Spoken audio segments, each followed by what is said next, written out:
오늘 여러분과 함께 나눌 말씀은 용서받지 못하는 죄, 용서받지 못하는 죄라는 제목을 가지고 함께 은혜를 나누려고 합니다. 오늘 본문은 우리 마음을 무겁게 하는 내용입니다. 예수님께서 무고하게 고난당하신 것도 마음 아픈 일인데 그 고난이 외부의 대적이 아닌 제자 중 한 사람에 의해서 시작되었다는 것은 너무 충격적이고 비통한 일이었습니다. 예수님의 제자 가룟 유다, 어떻게 예수님을 은 30에 팔아먹을 수가 있었을까요?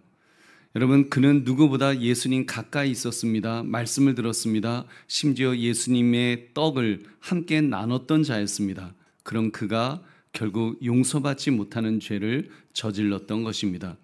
그렇다면 우리가 두려움으로 돌아봐야 될 질문은 이것입니다. 왜 유다는 회개하지 못했을까? 왜 그는 용서받지 못했을까?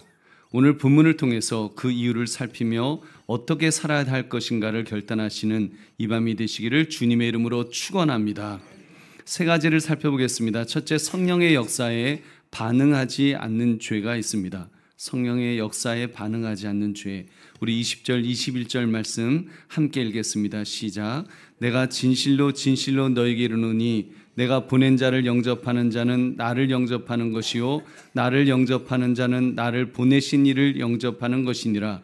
예수께서 이 말씀을 하시고 심령이 괴로워 증언하여 이르시되 내가 진실로 진실로 너희에게 이르노니 너희 중 하나가 나를 팔리라 하시니. 아멘. 가룟 유다는 3년 동안이나 예수님의 사역들, 말씀들, 그리고 기적들, 그 모든 것을 보고 들었습니다.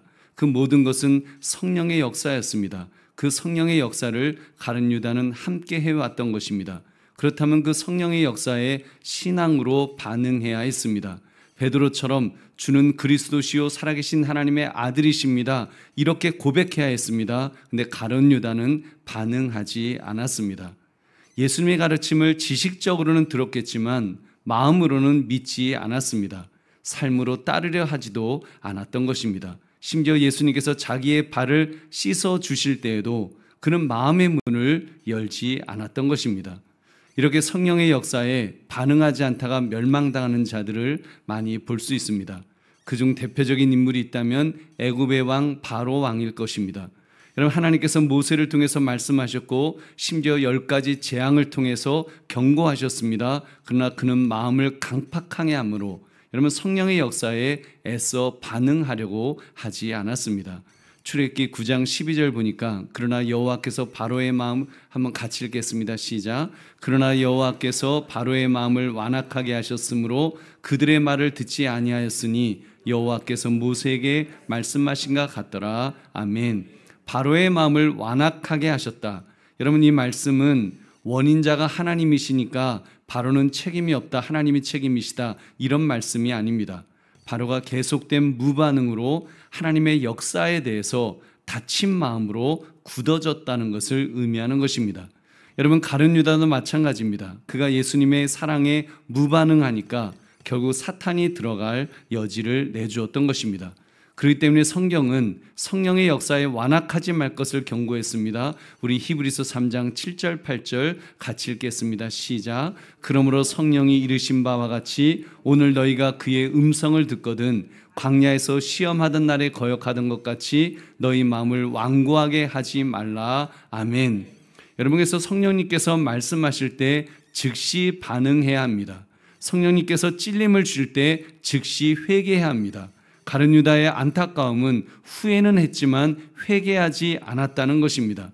여러분, 그래도 베드로 사도가 잘한 것이 있다면 그는 회개했습니다.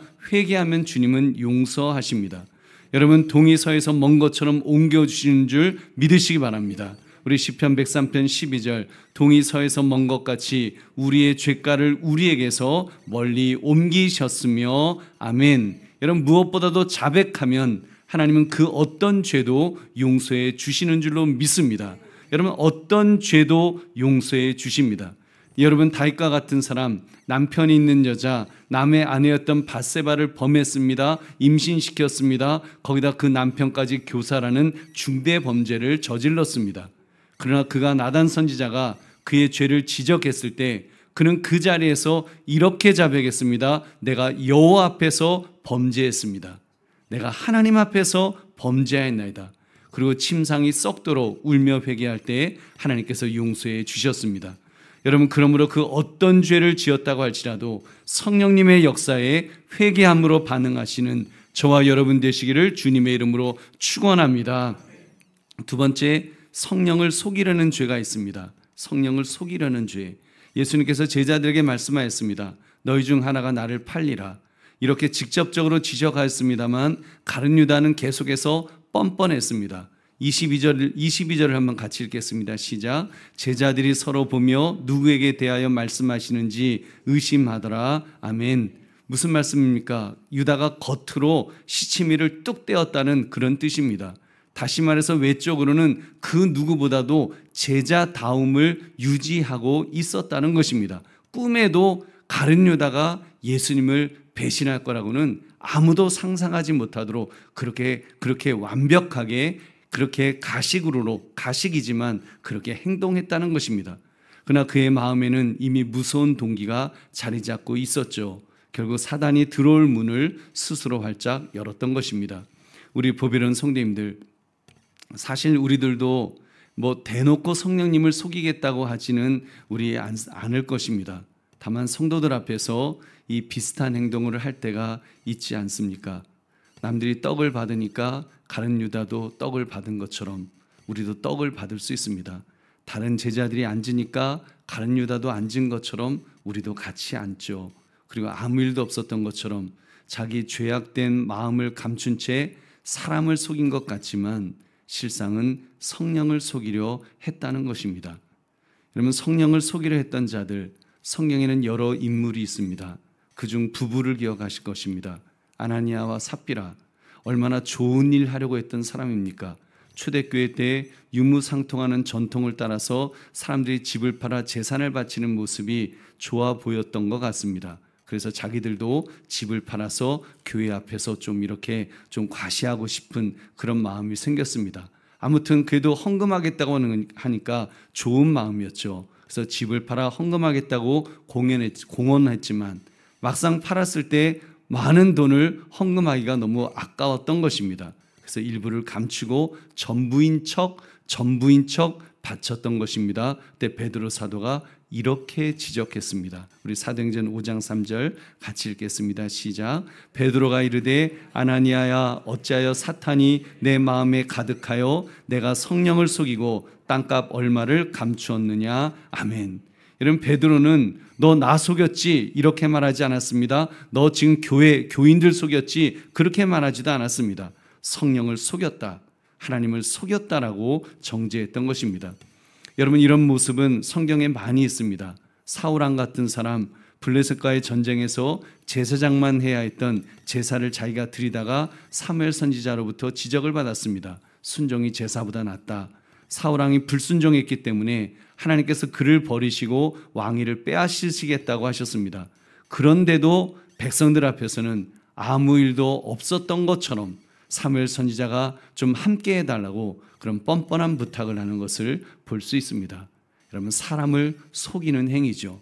여러분, 사람을 속이는 것 같지만 실상은 자신을 속이는 것이고 결국 하나님을 속인 것입니다. 결국 용서받지 못하는 얼마나 비참한 인생이 되었습니까? 여러분, 사람을 속인 것 같지만 사실은 하나님을 속인 것이고 그것은 용서받지 못할 죄가 될 수 있습니다. 그러니까 하나님께는 여러분, 속이려 들지 맙시다. 사람은 혹시 속일 수 있을지 몰라도 하나님은 속지 않으시지 않습니까? 속일 수 없습니다. 우리 히브리서 4장 13절 같이 읽겠습니다. 시작. 지으신 것이 하나도 그 앞에 나타나지 않음이 없고 우리의 결산을 받으실 이의 눈앞에 만물이 벌거벗은 것 같이 드러나느니라. 아멘. 우리의 결산을 받으실 이의 눈앞에 만물이 벌거벗은 것 같이 드러난다. 여러분, 우리가 하나님 앞에서는 마치 벌거벗은 것처럼 우리의 부끄러운 모든 것이 다 드러난다는 것입니다. 하나님은 모든 것을 알고 계십니다. 여러분, 그렇기 때문에 그분 앞에 엎드려야 하고 죄를 고백해야 하고 죄 용서를 받아야 될 줄로 믿습니다. 그러면 성령님을 속이려 하지 말고 온전히 고백하며 용서함 받으시기를 주의 이름으로 축원합니다. 세 번째, 회개의 기회가 있는데 회개하지 않는 죄가 있습니다. 어쩌면 이 죄가 가장 무서운 죄고 이 죄가 바로 용서받지 못하는 죄가 아닌가 싶습니다. 26절 27절 같이 읽겠습니다. 시작. 예수께서 대답하시되 내가 떡 한 조각을 적시다 주는 자가 그니라 하시고 곡 한 조각을 적시어서 가룟 시몬의 아들 유다에게 주시니 조각을 받은 후 곧 사탄이 그 속에 들어간지라. 이에 예수께서 유다에게 이르시되 내가 하는 일을 속히 하라 하시니. 아멘. 여러분, 예수님께서 유다에게 떡을 적셔서 건네 주셨습니다. 여러분, 떡을 적셔서 건네 주셨다. 왜 이렇게 하셨어요? 내가 떡을 건네주는 자가 나를 팔리라고 예수님께서 말씀하셨습니다. 그렇기 때문에 귀 있는 자는, 다른 제자들은 무슨 말인지 못 알아들었지만 적어도 가룟 유다는 알아들었을 것입니다. 분명히 알아들었겠죠. 자기에게 하는 말인 줄 알아들었겠죠. 예수님 그래서 그 떡을 적셔서 건네주셨습니다. 왜요? 그로 하여금 회개하라고 그렇게 건네주신 것 아니겠습니까? 그 행위는 평범한 행동이 아니었습니다. 식탁에서 옆에 있던 냅킨 건네주는 식으로 이렇게 빵 한 조각 이렇게 건네주는 그런 사건이 아니라는 말입니다. 예수님의 행위는 동방의 식사 문화에서 가장 가까운 벗에게 하는 행위였다고 합니다. 가장 존중하는 사람에게 하는 특별한 우정의 표시였다고 할 수 있습니다. 여러분, 좀 다른 표현입니다만 우리 어른들이 과거 그 위생관념이 없었을 때이지만 식탁에서 이런 사랑을 표현하시곤 했습니다. 밥 한 숟가락에 생선 살 바른 것하고 거기 김치를 얹어서 아해 그러면서 이렇게 어른들이 그렇게 밥을 주셨습니다. 그럼 입을 딱하니 벌려갖고 그거를 이제 그 밥 숟가락을 탁 넣어주시면 그걸 먹죠. 의미가 뭡니까? 내가 너를 이만큼 사랑한다. 특히 가족들 중에서 내가 너 제일 사랑한다. 좀 그런 특별한 거를 표현하시려고, 그 제일 사랑한다는 것을 표현하려고 그런 진한 사랑의 표시를 하는 것입니다. 여러분, 그렇다면 가룟 유다가 그 예수님의 마음을 받아야 했습니다. 그때 정말 예수님이 나에게 지금 이렇게까지 행동하시면서 나에게 지금 회개하라고 예수님이 지금 찌르시는구나. 예수님, 제가 잘못했어요. 용서해 주세요. 그랬다면 그가 용서함 받았겠죠. 여러분, 그렇게 했으면 그런 저주받을 인생이 되지 않았을 것입니다. 배신하려고 했으면 어떻습니까? 회개하고 돌아서면 될 줄로 믿습니다. 회개하고 돌아섰으면 되지요. 기독교는 과거를 묻는 종교가 아니니까요. 여러분, 예수님은 과거를 묻지 않으십니다. 배신했던 베드로에게도 예수님 물으실 때 여러분 이렇게 묻지 않으셨습니다. 너 왜 배신했어? 너 왜 3번 부인했어? 예수님 그렇게 말씀하지 않으셨습니다. 유한 아들 시몬아, 너가 나를 사랑하느냐? 그렇게 물으셨습니다. 내 양을 먹이라, 내 양을 치라 하시면서 예수님 그렇게 말씀하셨지, 너 나 배신했지? 과거를 물으시는 예수님이 아니신 줄 믿으시기 바랍니다. 그러니까 회개할 기회가 있을 때 회개하는 것이 중요합니다. 회개할 기회가 없도록 죄를 안 지으면 제일 좋겠습니다만 불가능한 일입니다. 그렇게 설령 죄를 지었다 할지라도 하나님께서 회개의 기회를 주실 때 회개해야 될 줄로 믿습니다. 회개하면 주님은 우리 죄를 용서해 주십니다. 여러분, 그런데 반대의 경우가 있죠. 회개해야 되는데 여러분 회개하지 못해서 정말 중요한 기회를 놓치는 그런 경우가 얼마나 많습니까? 안타까운 일입니다만 회개하지 않아서 약속의 자녀가 되지 못한 그런 인물이 있었습니다. 그는 에서였습니다. 히브리서 12장 17절 말씀 함께 읽겠습니다. 시작. 너희가 아는 바와 같이 그가 그 후에 축복을 이어받으려고 눈물을 흘리며 구하되 버림바가 되어 회개할 기회를 얻지 못하였느니라. 아멘. 여러분, 에서가 동생 야곱이 아버지로부터 장자 축복권을 몽땅 훔쳐갔다는 소리 들었을 때 그 아마 닭똥 같은 눈물을 뚝뚝 흘렸다고 했습니다. 아마도 그 닭똥 같은 눈물을 뚝뚝 흘리면서 장자권을 붉은 죽 한 그릇에 팔아먹었던 자신의 경솔함, 그것 또한 후회했을 것입니다. 뭔가 찔림이 있었겠죠. 그러나 성경은 무엇이라고 말씀합니까? 그가 회개할 기회를 놓쳤다. 회개할 기회를 얻지 못하였다. 여러분, 이게 얼마나 안타깝습니까? 여러분, 에서가 무슨 큰 죄를 저질렀는가요? 뭐 어마어마한 죄를 저질렀는가요? 아니지요. 정말 그 장자권을 경솔히 여겼던 그 죄를 회개하지 못해서 여러분 그가 정말 이런 그 귀한 기회를 놓치는 모습을 볼 때 얼마나 안타깝습니까? 여러분, 은혜 받을 기회는 영원하지 않습니다. 용서받을 기회 또한 영원하지 않습니다. 내 생명에 호흡이 있을 때 그때 회개할 수 있습니다. 그 기회를 놓치면 내가 정말 어느 순간 나도 모르게 내 호흡이 끊어질 때는 그때는 결코 회개할 수 없습니다. 그러니까 믿음과 순종으로 지금 결단해야 합니다. 죄에서 돌이켜서 하나님께 돌아와야 합니다. 그렇게 할 때 주님께서 우리의 죄를 용서해 주실 줄로 믿습니다. 다시 기회를 주시는 줄 믿으시기 바랍니다. 그러므로 주님께서 회개의 기회를 주실 때 순종함으로 회개하여 용서받으시기를 주의 이름으로 축원합니다. 말씀을 맺습니다. 용서받지 못하는 죄, 용서받지 못하는 죄.